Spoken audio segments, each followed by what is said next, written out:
Okay, good morning, everyone. It is 9:30. This is our appointed starting time for UZU SF Forum. I want to welcome you all here on this beautiful autumn morning. It's a beautiful day.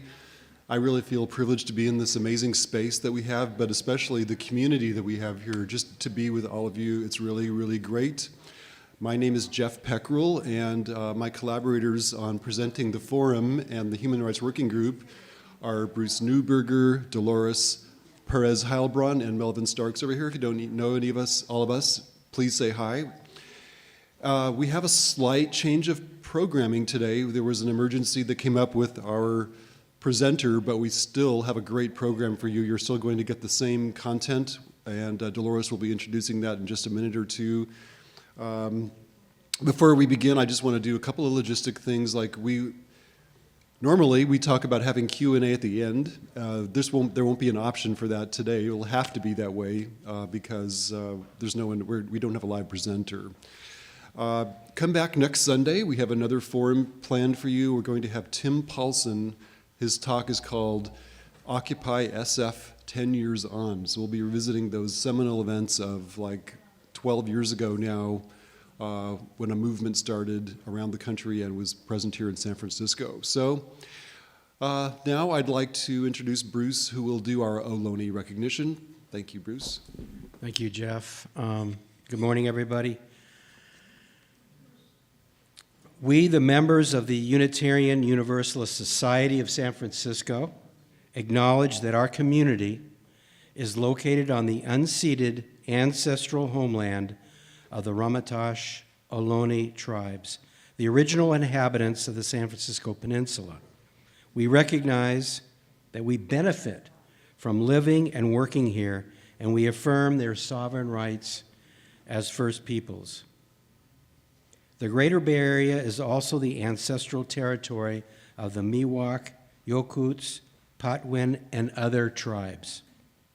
As the original stewards of this land, the indigenous peoples understood the interconnectedness of all things and maintained harmony with nature for millennia. We honor them now for their enduring commitment to our Mother Earth.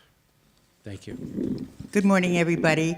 And we're very sad that our speaker for today, Jean Pfaelzer, couldn't show up because of a serious emergency in her family. However, we have a wonderful speaker who's going to show us the video that he made of this wonderful book, California, a Slave State, with Jean Pfaelzer speaking, and his name is Steve Zeltzer.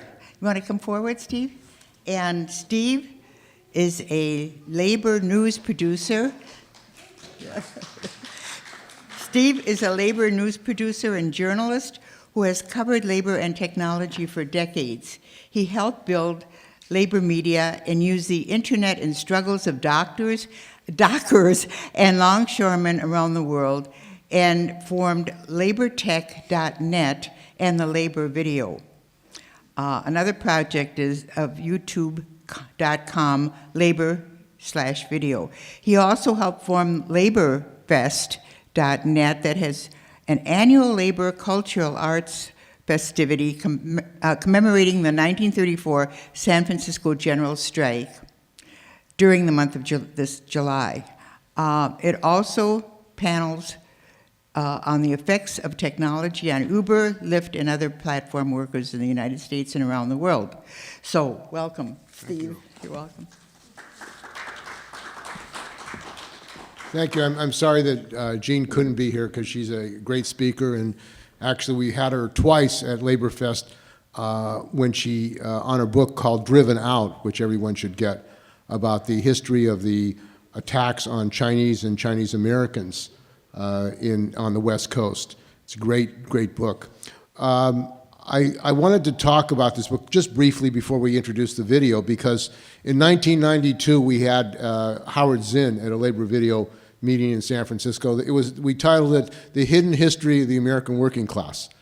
And Howard talks about how he became familiar with the real history of the working class of the United States when he went to work in the shipyards and he began to learn about the real history. Well, we can say that this book by Jean Pfaelzer, California is a Slave State, I would say is the hidden history of California.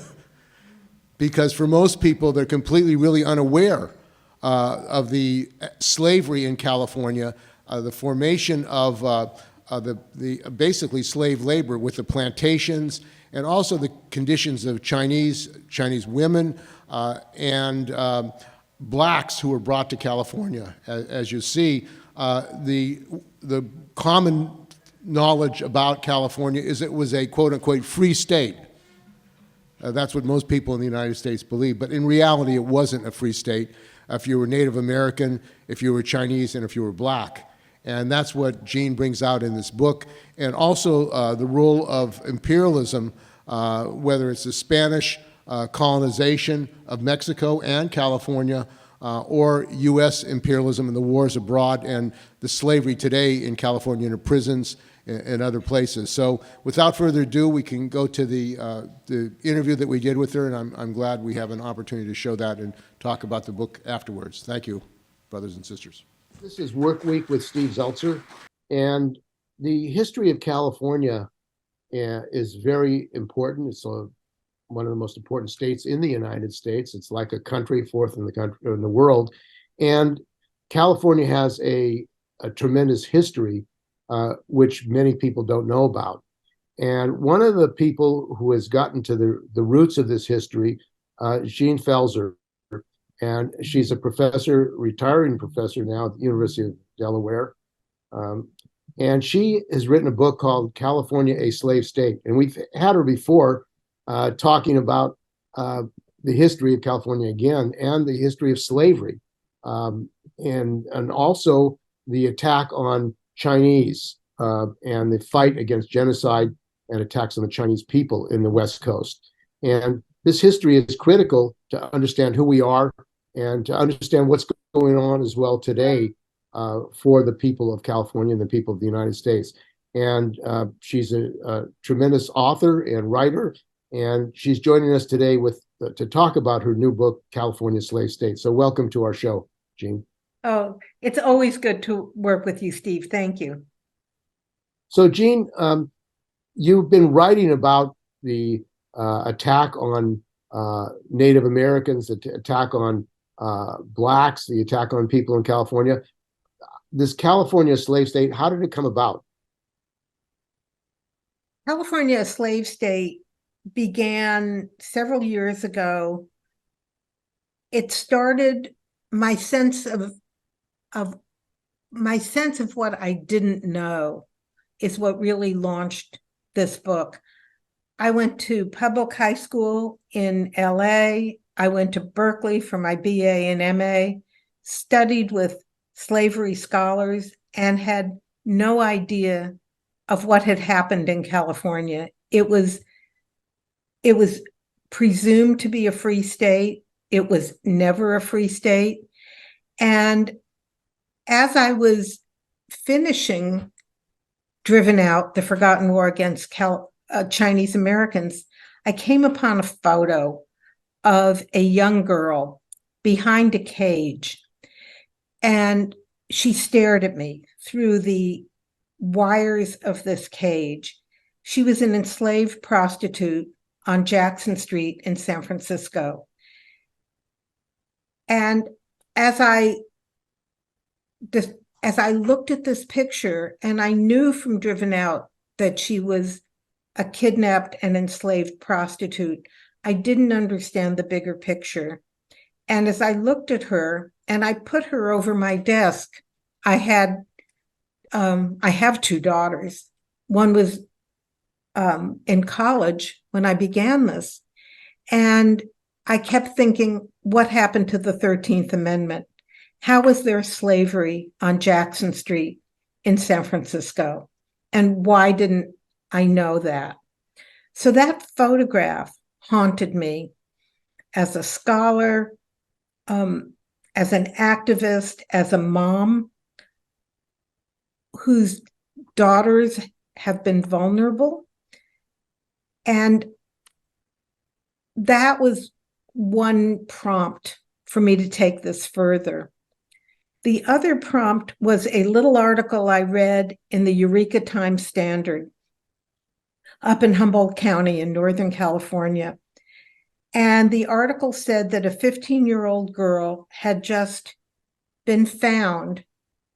She was homeless, a runaway. She was wandering the streets of Hollywood. She was picked up by two men and driven the length of the state, all 800 miles, up to Lake County, an inland county, a very hot county in Northern California to the south of Humboldt County. And she was kept on a marijuana grow. The two men who seized her were growers. They put her in a metal crate, and I saw a picture. There's a picture of the crate in the book. They locked her in a metal crate. They drilled two holes, one to hose her down and one to prod her with an electric cattle prod.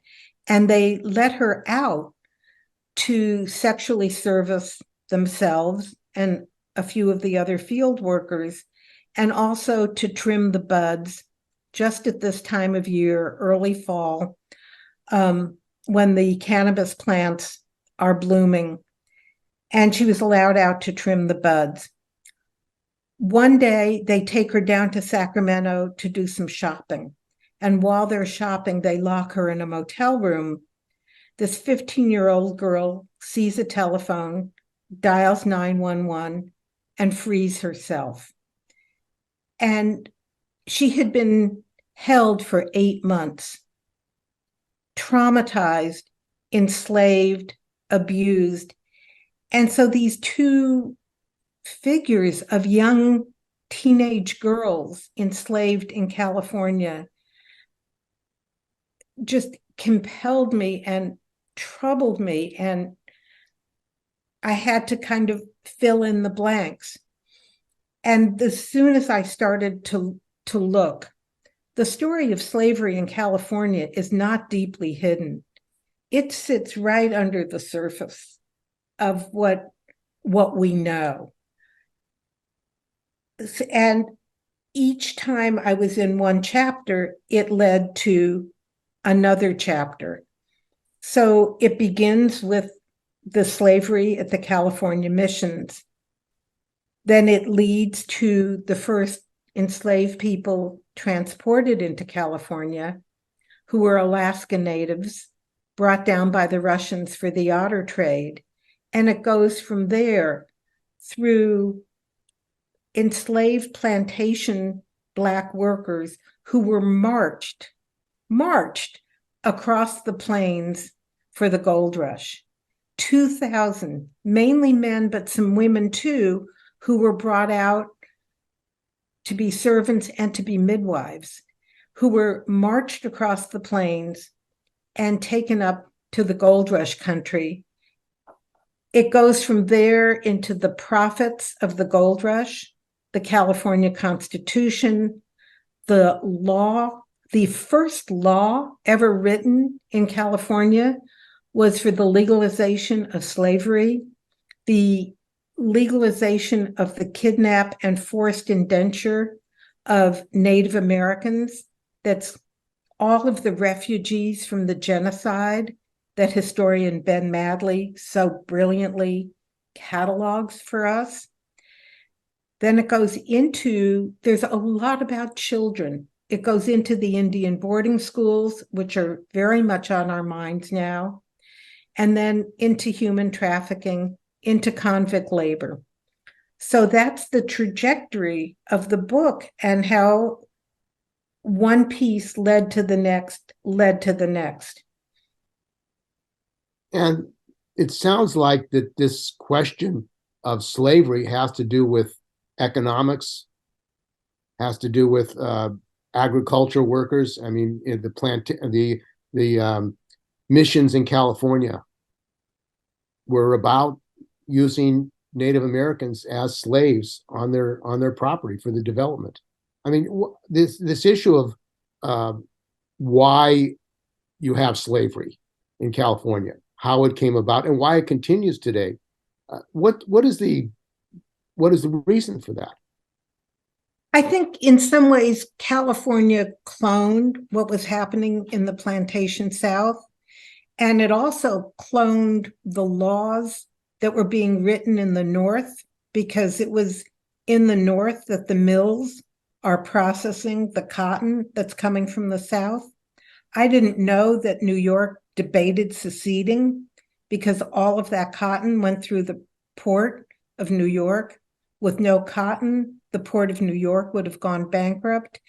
The shipping that was happening in Massachusetts to build the ships for the slave trades, that this country is a very tightly knit web.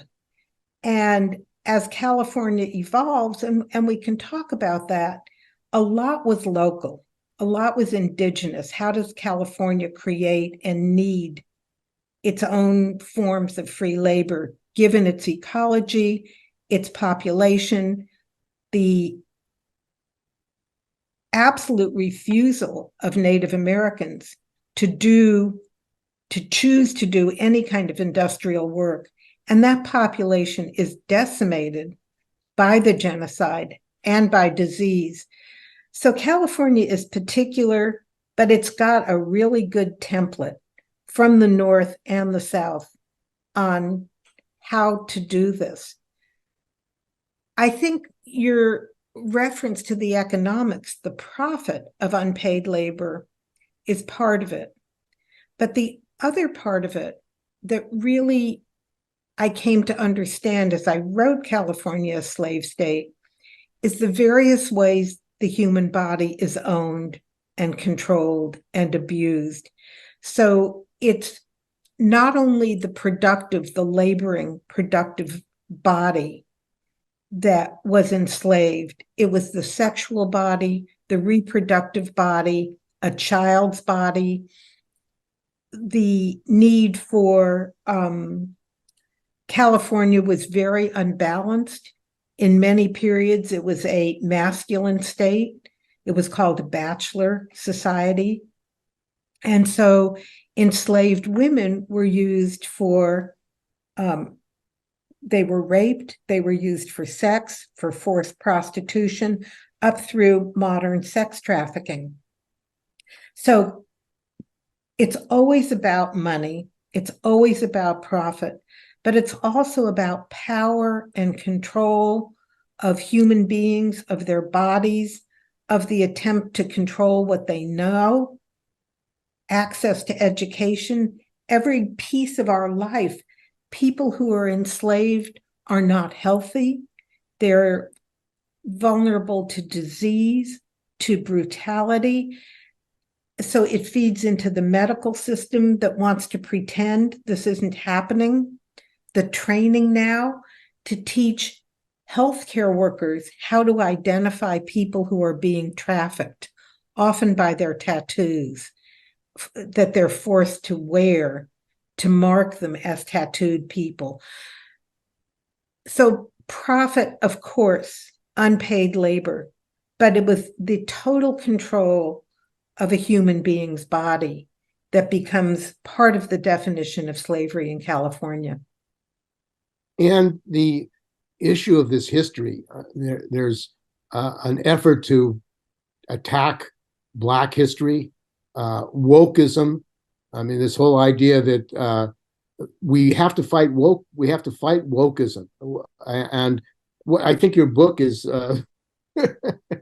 is actually saying this is the real history, and this is something that they certainly wouldn't want to teach about the history of California, because of course it's a very violent history. It's a history that subjugates people. I mean, even the Confederates in California were putting advertisements in the South that Blacks could be used as slaves in the mines.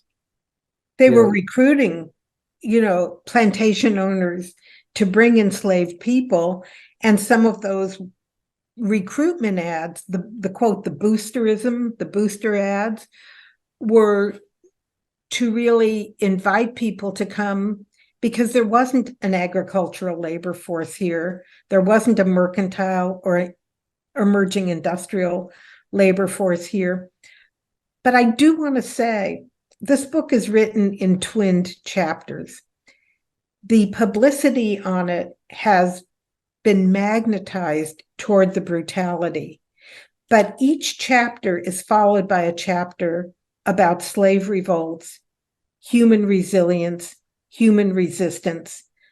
There was an underground railroad in California that went both north and south to Mexico and to Canada.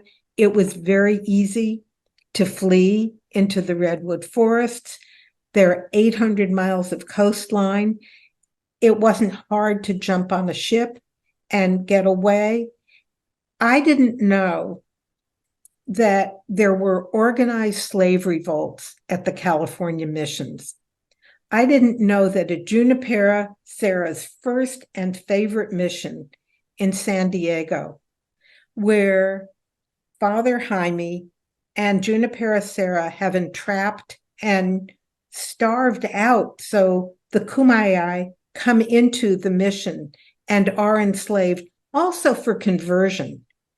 The mission system was built to convert 300,000 California Native Americans, but also to take this fertile land to feed the enslaved miners at the silver mines in Peru and Mexico.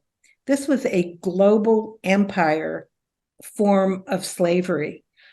I didn't know, and I taught at UC San Diego for 9 years.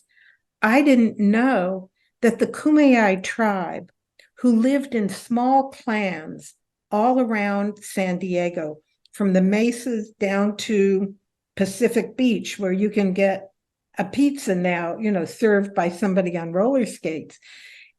I didn't know that the Kumeyaay, in an organized revolt, took a couple of months to build new bows, to sharpen arrows, to work with all of the Kumeyaay and Ipai tribes around San Diego. And within a couple of years, they sweep into the San Diego Mission San Diego de Acala. They sweep in, they burn the mission, they murder the head priest, and they free all of the Kumeyaay, never to return. The kids who are doing California's 4th grade mission project aren't taught this. They're not taught that at the missions in the central part of the state, Santa Barbara, La Purísima, Santa Ynez, had a coordinated slave revolt against the Padres, against the Catholic Church, and against the Spaniards. And they flee into the Tules to be received by another tribe who's waiting to help them. This was a brilliantly orchestrated labor revolt and slave revolt that was much more successful than many of the revolts we read about in the South. So I hope that the readers, I hope that the press understands that this brutality was matched by resistance every single time it happened. With the convict laborers at San Quentin, there was a strike of 1,000 convicts against being forced to work or be tortured in the mills that were built for private profit inside San Quentin prison. 1,000 people went on strike.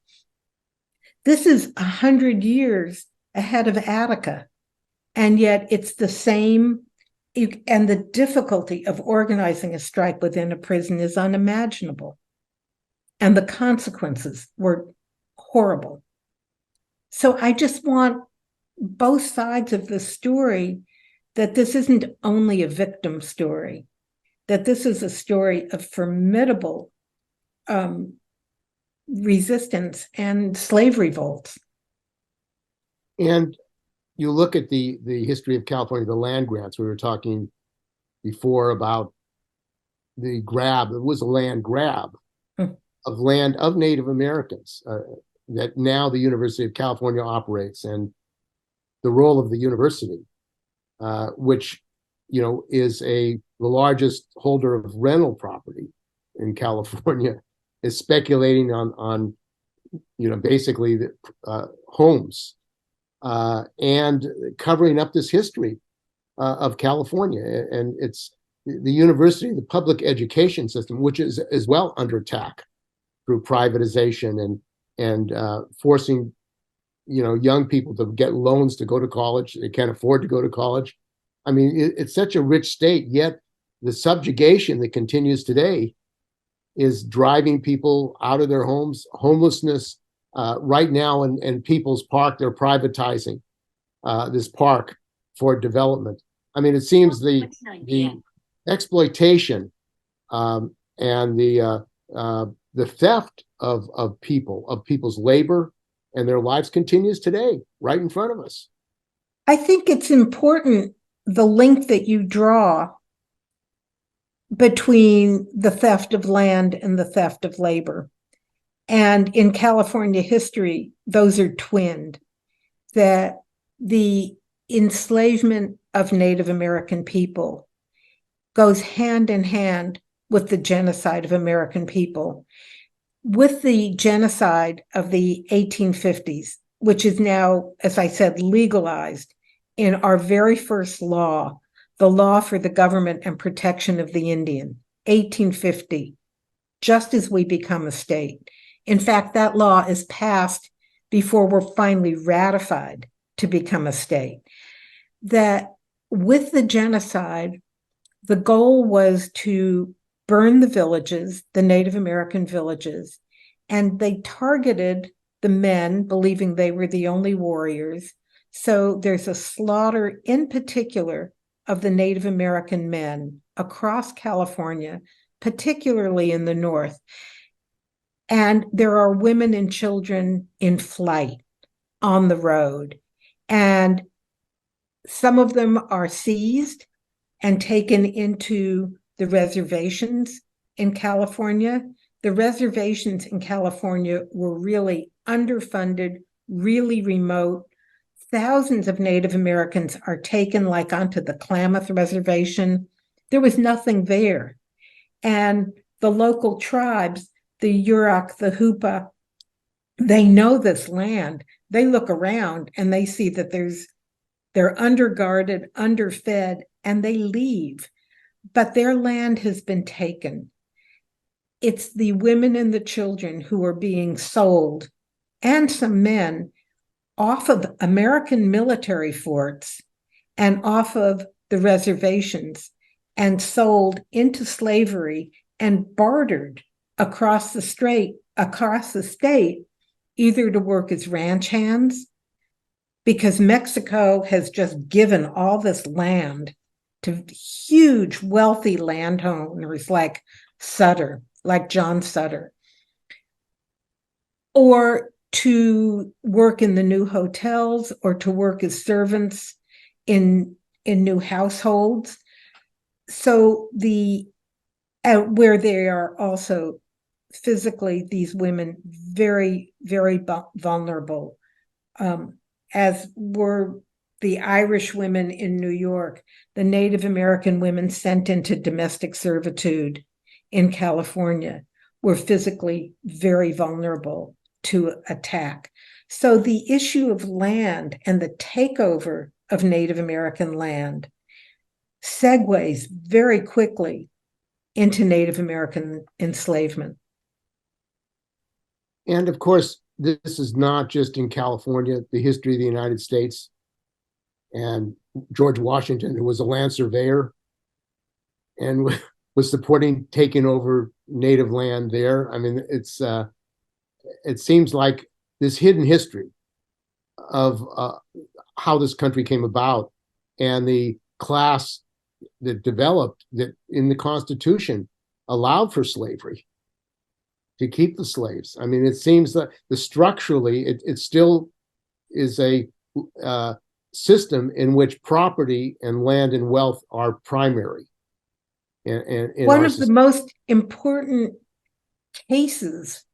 lawsuits in California involves 3 African American men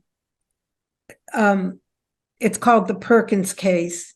One of them is Charles Perkins, who interestingly has the same name as his owner, also Perkins, because obviously the owner fathered two of these three men. Charles Perkins brings these three men across the plains. They walk across the plains, and he gets to the gold fields, and he realizes the placer gold is gone. The great big nuggets was gone very quickly. He and these three enslaved men are up to the waist in mud. This wasn't the fantasy he had come out for. People were using all kinds of systems of water and strainers to get at these little teeny flakes of gold. And Charles Perkins, the owner, decides he's had enough. And he says to these three men, "You are free. I will manumit you." And as soon as he leaves, he goes back to Mississippi and his great big plantation. These three men mine for themselves, and they do very well. And they build a ranch. They're making money with wagons, transporting farm goods and people through the foothills of the Sierras. And Perkins realizes that how much slaves are selling for in the 1850s in the South. It's very clear slavery is going to be challenged, and the price of slaves is going up and up and up. There's no more slave trade from Africa, and he wants them back. And he hires, think Harriet Beecher Stowe, he hires a slave catcher to bring these three men down to San Francisco. And there is a massive trial held before the new California Supreme Court. And the court in the Perkins decision rules, turning to A, states' rights, and B, property rights. So it's the 5th, 6th, 8th, and 10th Amendments. And the California Supreme Court rules that people have a right to control their property. It's in the Constitution, the Bill of Rights. Slaves are property. Hence, Perkins has the right to have these three men back. And they are shipped back through Panama. There's no Panama Canal yet. And I believe that they escape and flee into the jungles of Panama, and we never hear from them again. But the Perkins case legalizes slavery in California. The right to own human beings as property is precedent law in California that really holds until the 13th Amendment is passed at the end of the Civil War. And the other important labor story in California is the Chinese, who were brought here to build the railroads. And one of the reasons they brought them here is to replace the Irish who rebelled. The Chinese rebelled too. They had a strike, the first strike. There was an 8-day strike, and it's the first strike that I'm aware of for the 8-hour day. And it's also a strike for equal pay with whites. The Chinese people it's not a slavery story, but the Chinese people who go on strike up by Truckee in California are demanding a shorter workday and equal pay with the white people on the railroad. Crocker breaks that strike. He traps them in their tents and starves them out over an 8-day period. I think it's important as we think about slavery in California and Chinese people, it's a very gendered story. Chinese men choose to come to California. They choose like people from all over the world, skilled miners like from Mexico and Peru and Argentina. And there's destitution in China. So Chinese men come for the same reason everybody else is coming, which is for money and gold and adventure and to get away. Chinese women do not choose to come to California. They are kidnapped from the port cities of Guangdong, Canton, and sold from the docks of San Francisco. There are slave dens at the docks in San Francisco. The girls are kidnapped girls who's been forced to sign these bogus contracts, are sold, they're strip searched and sold either on the docks in California or from a slave den in Chinatown called the Queen's Room. And they're auctioned off, they're bartered, they're inspected and sold into enslaved prostitution in Chinatown. And in Chinatowns, they're then shipped up to Sacramento. They're shipped, I have photographs, they're shipped up to the gold fields. And those who flee into towns like Marysville and Eureka, they're these runaway, fugitive, young, enslaved prostitute girls who've managed to escape. Are some of the founders of the rural Chinatowns across California. And one of the issues of slavery and exploitation is the issue of imperialism and wars abroad, a war in Vietnam, the Spanish-American War. These wars forced people to leave their countries and come to California, come to the United States. What is the history of that relationship to the development of California and slavery in California? California was controlled by 4 empires in turn. At first, California's part of the northern, remote, abandoned, forgotten empire of Spain. We're the most north remote empire, part of the Spanish Empire. When Mexico wins its independence from Spain, California becomes Mexican, and it's controlled by the Mexican government.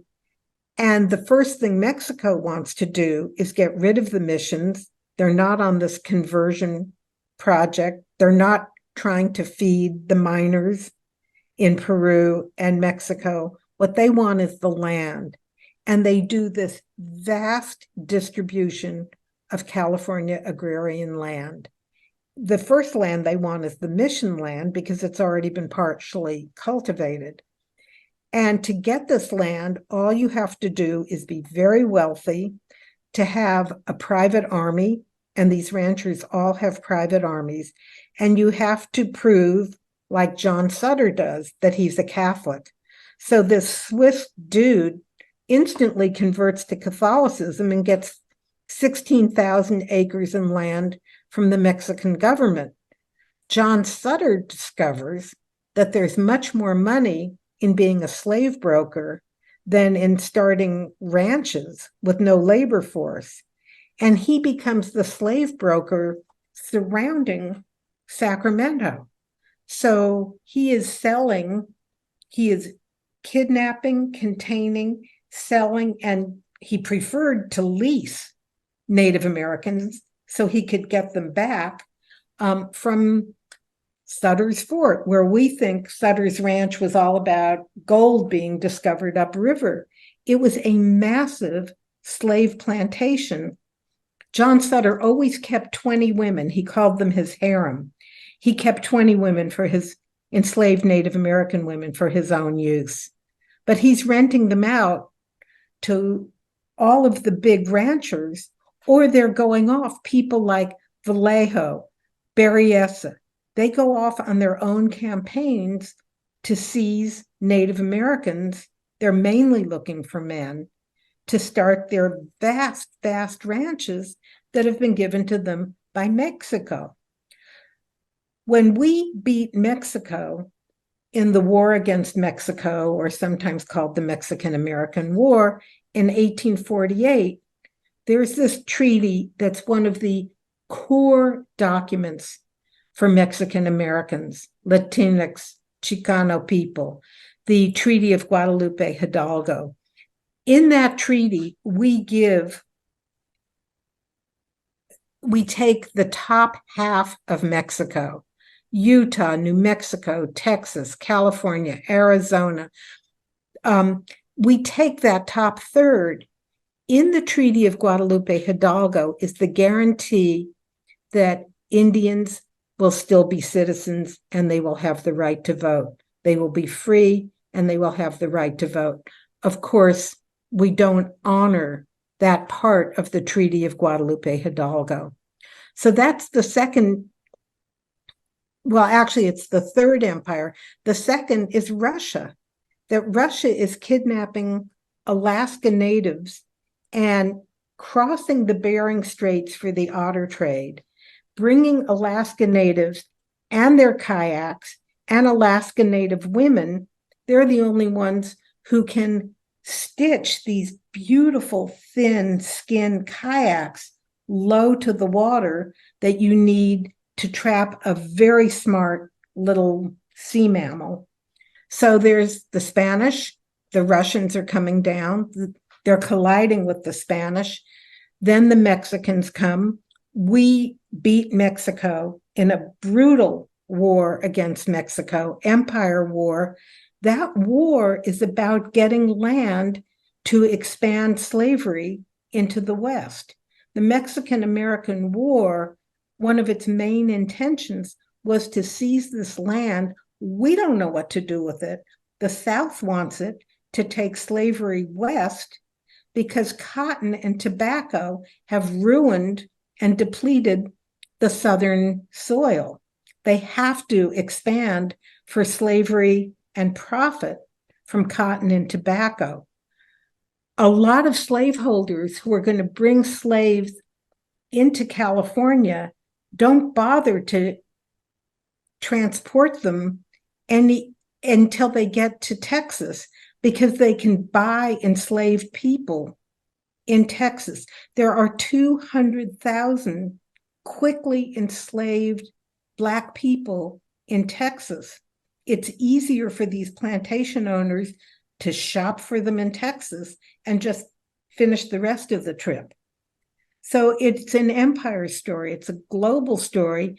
Now, as we look at modern human trafficking with enslaved people being brought in from Thailand, from Latin America, from Cambodia, from the Hmong parts of Asia, as we look at those people, it's building on an empire tradition of slavery in California that was very much always a global story, starting with Spain. And the immigration in California, whole populations, Korean with the Korean War, Iranians with the role of the United States in overturning the Iranian government, Mossadegh, in Vietnam, the Vietnamese Civil War, which we were intervening in, the Vietnamese community, the Filipino community, because of the U.S. invasion of the Philippines during the war with Spain. It seems like the history of California, the history of this country, is one of relationship of U.S. imperialism and how we were trying to take over other countries, the result of which are wars that forced people to leave their homes. Mexico. I mean, it's like a continuous history that we as people from California are unaware of. Indeed. And in the window of that we're looking at today, you know, one of the most famous cases of human trafficking are the El Monte workers in southern Los Angeles. And the El Monte workers are kidnapped from Thailand. They're locked in a caged compound in El Monte. It's in LA. This isn't someplace remote. El Monte is southern LA. They're locked in a vast compound of sweatshops to produce clothing in southern Los Angeles. And one woman escapes, and she's terrified, and she hides out in the community in LA, and she finally draws a map. The Smithsonian has a map. The map is actually in my book. She draws a map for the LA police to say where the guards are in this compound, where the roads are running through this compound. She spent 7 years in Los Angeles, locked in a concentration camp, starving, living in barracks in LA, and the El Monte workers are freed. The cops free them. The first thing that the immigration people do is capture them and put them in a detention center until they can establish their right to freedom. So the link between globalization, the wars in Asia, and modern current human trafficking, and the courage after being entrapped in this compound for 7 years to flee and to become known as the El Monte workers. And they need tremendous support, legal support, to establish getting out of our detention centers. Today, people are being trafficked out of detention centers. Modern human trafficking in California, people are taking people from the border, from people who are trying to flee into the United States. They're being taken from foster care homes. They're being taken from the detention centers. They're being taken on the run. They're destitute people, in some ways akin to the 15-year-old little girl who began my book. There is a movement, I don't know how much traction it's really going to have, to alter the 13th Amendment. The 13th Amendment bans slavery in the United States except as punishment for a crime. Slavery is never an appropriate punishment for any kind of a crime. There are systems of reasonable and unreasonable punishments for crimes. Slavery is not one of them. The idea of altering one of our favorite amendments that has this tagline in it, except as punishment for a crime, it's going to take a while, but I think it's a very important part of convict labor to split that out of the 13th Amendment. And obviously from your book, the issue of slavery in California is not over. There still exists slavery in California. And the center of it, I mean, isn't it the question of labor, of exploiting labor for profit? I mean, that this is what's driving. In fact, an argument was made that the United States has to be competitive with these low-wage countries by using slave labor in the prisons. I think that that's a big part of it, but that's only part of it, is the issue of free labor. If you go to a human trafficking conference, you can expect that the first 2 hours are going to be divisive, understandably divisive debates between people who think that sex trafficking is, that sex work is freely chosen, or that sex work is a form of human trafficking. And the people who I interviewed, and it's the conclusion of my book, people who had been trafficked and gotten free, argue that if there is a pimp, that a woman is not free. That being a sex worker, if there is a pimp, and there is almost always a pimp, is not freely chosen labor. I've just made a controversial statement because the argument against it is women can have control of their own body and they're free to sell their body if they want. My research is that's not what's happening. Now, the women I interviewed who were trafficked were forced to advertise themselves on the internet. We're seeing a lot less soliciting from the street because it's safer and more profitable and more efficient to be compelled to advertise yourself in one of the online systems of human trafficking. So I think that part of it is labor trafficking, and we are now just beginning to understand how much of our field labor is trafficked. And if we keep banning immigrants from entering the country with field labor as an entry-level job, which it has been for so many people, 2 or 3 years ago, all the pears in Oregon were rotting on the trees because there was no one to pick them. And Trump was doling out the H-2A visas to wealthy agriculture so that they could have a labor force. It's not enough that people are entering undocumented. What the number now is, there are 11 million undocumented people in California, and yet we have this supply chain, or the cost of things are going up because the cost of labor is going up, in yours and my view, as it should be. But with field labor being a major source of human trafficking and very difficult to organize, it is very, very difficult to organize undocumented, terrified people.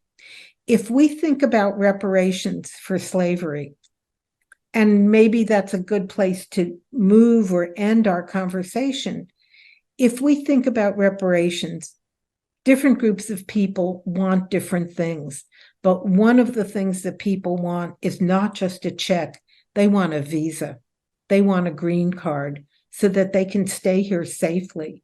There are parents who are terrified to take their kids to school in case they get a ticket and are pulled into the system, separated from their children who they're just driving to school.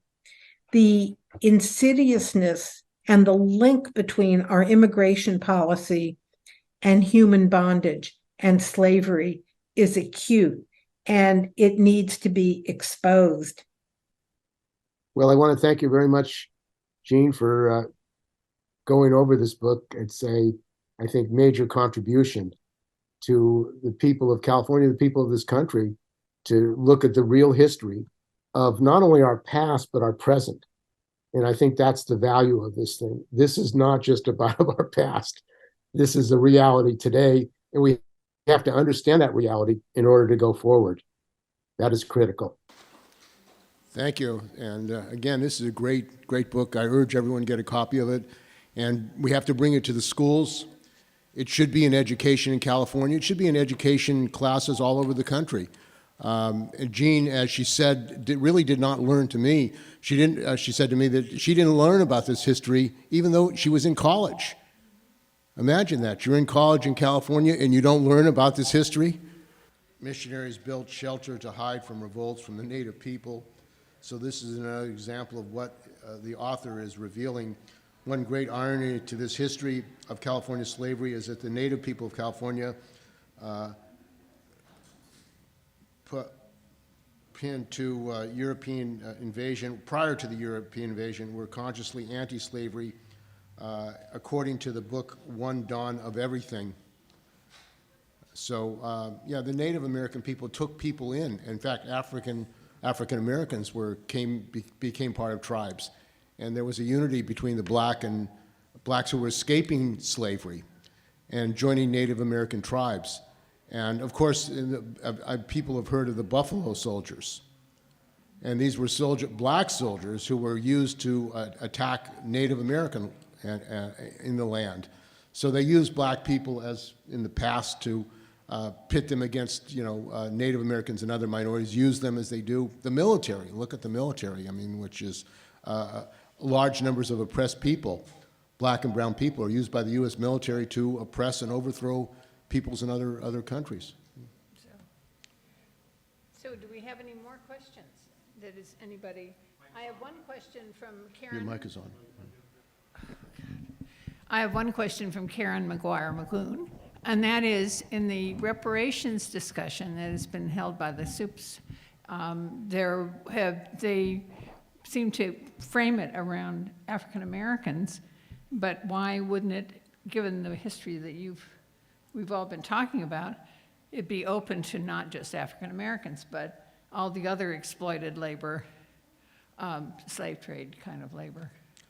Okay, well, my own view is, I don't, first of all, the reparations bill in California doesn't really require reparations from the banks and the capitalists that profited from redlining, profited from exploiting and discriminating against blacks in California.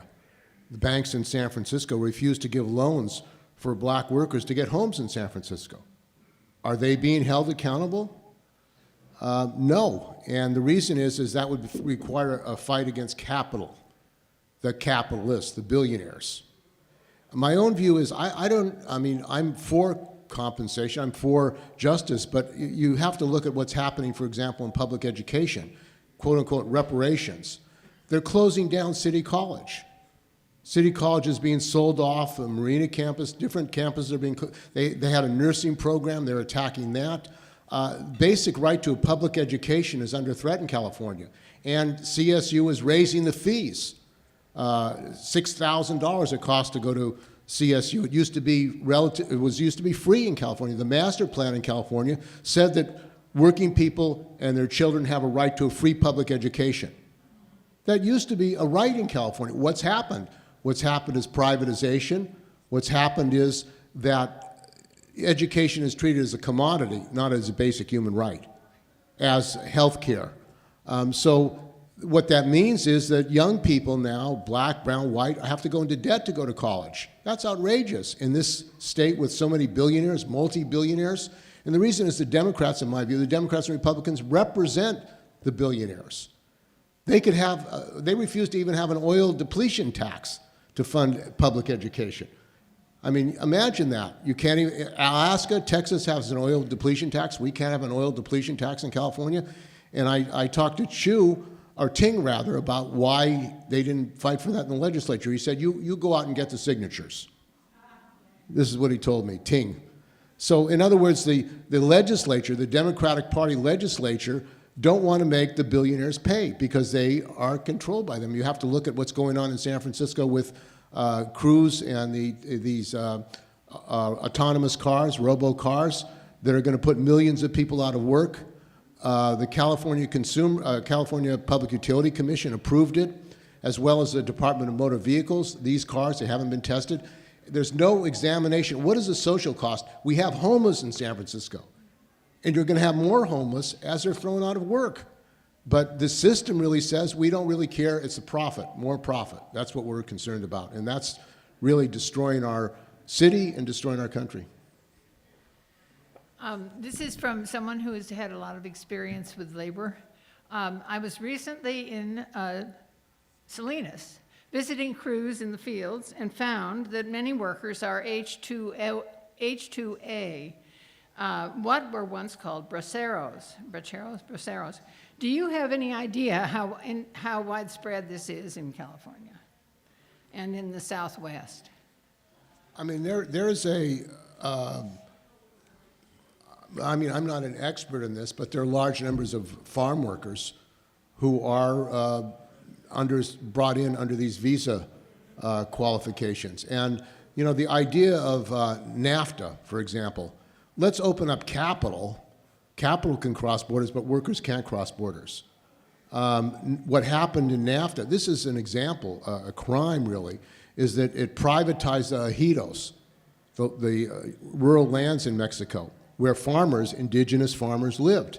They privatized the lands. These farmers were driven off the land. They come to the United States to work in the farms with their families, and then they're driven off, they're attacked, they're blamed by the politicians for causing unemployment and blamed to be criminals and other attacks. They're driven off from California and the United States, and they go to Baja California, where Driscoll's has farms, 70,000 families, workers and families live there under slave labor conditions. This is what's going on. I believe open borders. I believe that the United States is draining Mexico and the other countries. They're recolonizing Mexico. In fact, U.S. multinationals have taken over the railroads, have taken over the airlines, have taken over telecom. It used to be nationalized. So we privatized it, and billionaires in this country just buy it out, like they're buying out countries around the world. And they're driving people to force to immigrate because they can't survive. So the immigration, and that's not addressed in immigration, the Democrats and Republicans never talk about the fact that they're overthrowing governments like in Guatemala. Hillary was involved in that. They're overthrowing governments in other countries, setting up military dictatorships, and they wonder why people are escaping.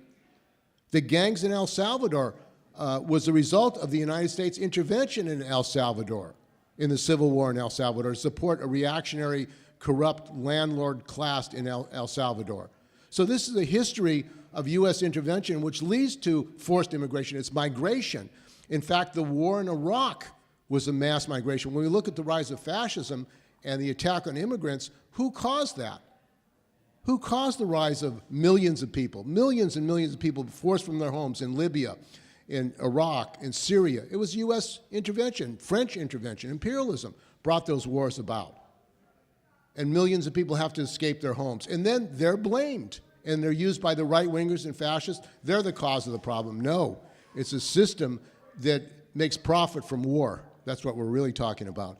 The war in Ukraine is a very profitable thing if you're a manufacturer, arms manufacturer, and the people are paying the cost of these wars.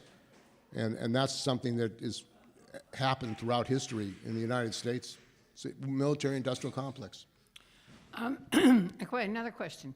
Does this book cover the story of the first Supreme Court judge named Hastings?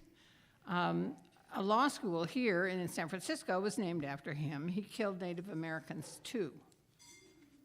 I have to reread the book again, but she does talk about the University of California and you know, the history, which I didn't. I mean, the Supreme Court in California, the first Supreme Court, were Democrats who were segregationists.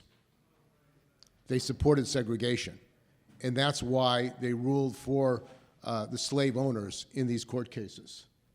So that's very important to understand. I mean, the people who ran California were supporting the Confederacy and supporting, even though California was supposed to be a free state. Well, I'm running out of questions here. Anyone else have a question they want to stand up and ask themselves? This is Lotus, incidentally. You want to come up here and speak? Okay. Well, I mean, the governor, I mean, from San Francisco, played a very reactionary role here. He attacked the cable car workers, the transit workers, because they refused to take concessions. 3 times they voted down concessions. He hired a consulting firm to fire them, to terrorize them, these workers. A large number of them were black. So in my view, he's a racist. And he represents the tech companies. What we have in California, he promised he was going to be for single payer, if people don't recall, for public health care. He was actually hosted for his birthday party by the Hospital Association at that restaurant. Remember the scandal over the restaurant? He went to the restaurant without a mask, paid for by the Hospital Association. California, in the midst of a pandemic, why don't we have single payer? Why don't we have public health care in California? And that is because the Democrats are controlled by the healthcare industry. That's why, and Newsom represents them. He vetoed the bill on unemployment. New York, by the way, has unemployment for strikers. Why can't we have that in California? But, I mean, in this state, this rich state, we should have health care for all. That means getting rid of the insurance companies. And Kaiser has $40 billion in the bank, and you go to Kaiser, and there are large numbers of workers in California, union workers who are members of Kaiser. They're pushed out of the hospitals. It's a business. It's a corporate business. It's not really health care. It's moving people through. So there's a shortage of staff. I mean, there was the National Union of Healthcare Workers who had a long strike over not being able to have mental health appointments for their patients. Well, that's a crime, and if we had a real attorney general, they would prosecute Kaiser executives for committing fraud because they promise people that you're going to get mental health treatment, which is required under state and federal law. Instead, when you call there, if your child has a mental health problem, you get maybe 3 months. We'll set you up an appointment. It's not treated the same as a physical health care problem. So this is a crime. It's a crime, and the executives of these so-called nonprofits really have to be put on trial and they have to be put in prison for what they've done. People have committed suicide who are members of Kaiser because they can't get mental health appointments. That's a crime. And yet, Rob Bonta, Newsom, they still want to have privatized health care. We need public health care. We need the wealth, the money that's going in, large amounts of money are going in for health care, not for executives who make millions of dollars. That's what they're about. In fact, Kaiser is involved in privatizing the National Health Service in Britain. They have a part of their corporation is to go to Britain and privatize and do in Britain how well they've done here. That's their plan. I mean, imagine that. Kaiser is spending our money, and I'm a member of Kaiser, to go to Britain to privatize their healthcare system? It's an outrage. This is a system that's corrupt. We have to defend the doctors. We have to defend the staff. They're understaffed. They're stressed out. And the staff who I've interviewed said they can't properly treat their patients, their emergency situations, and they're basically being pushed, and that's putting our health and safety in danger, and they're stressed out. And also, they don't even make a minimum of $25 an hour.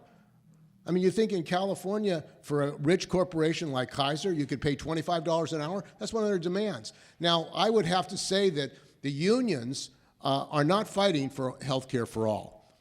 And SEIU, UHW, the leadership, they don't even mention that. They're not going to the members who are Kaiser and saying, you should join with us because you're being affected by the fact that there's a shortage of staffing.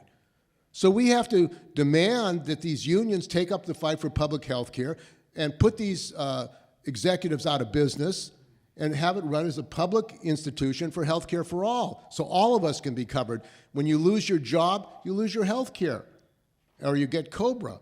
That's an impossible situation for working people. Everyone needs to have the right to health care. We're not going to have it under so-called nonprofits and privatized health care. So that's another issue about our governor and the legislature who say that we can't have public health care. We can't have health care for all in California. We got to keep the profits. Say a word about Feinstein. Feinstein, okay. Well, Feinstein is a union buster. She attacked the city workers when they went on strike in San Francisco. In fact, she was showed trying to break the strike of the city workers in San Francisco. She owned a hotel. She was a hotel owner, her husband, and she was using federal money to renovate her hotel rooms. It should have been going to homeowners, and she was using it. That's why they cut off one of those programs called RAP, which is a federal program, because it was being misused by Dianne Feinstein for her hotel. She basically supported privatization in San Francisco of public services, and she also was corrupt as a senator. When she got to the Senate, she ran the Senate Appropriations Committee on construction, military construction. Her husband, Richard Blum, was owned Perini construction company, and he would go to these congressional hearings and talk about how he was going to build military bases in Iraq. And she was steering contracts as a federal senator to her husband, who owned a construction company for building military bases. She supported wars abroad. She was a warmonger, like the president and like the Democratic Party. She supported all these wars, and I think she also supported the war in Iraq. She supported all these wars around the world that the United States is involved in. So I would say she was corrupt. She was a warmonger, and she should, her real history is Peter Byrne has a large number of articles. The other thing she was involved in is privatization of the post office, the last point. Feinstein's husband owned a C.B. Ellis, a property company, and he got the contract to sell off our post offices. There was a fight in Berkeley against the privatization of the post office. So post offices should be protected. They're important for the people, and they were selling them off, and she was profiting from it at the same time. So thank you. Thank you. Thanks again. And I want to give a special shout out to our amazing communications director, Jonathan Silk, who was just here. He had to, at the very last minute, create this video that we watched today because we almost didn't have a presentation due to Jean Pfaelzer's brother dying, sadly. So thank you so much for coming today, and please come back next Sunday. We'll be having another forum. We'll be having a labor organizer who's going to talk about Occupy San Francisco 10 years later. So please come back next week. Thank you very much.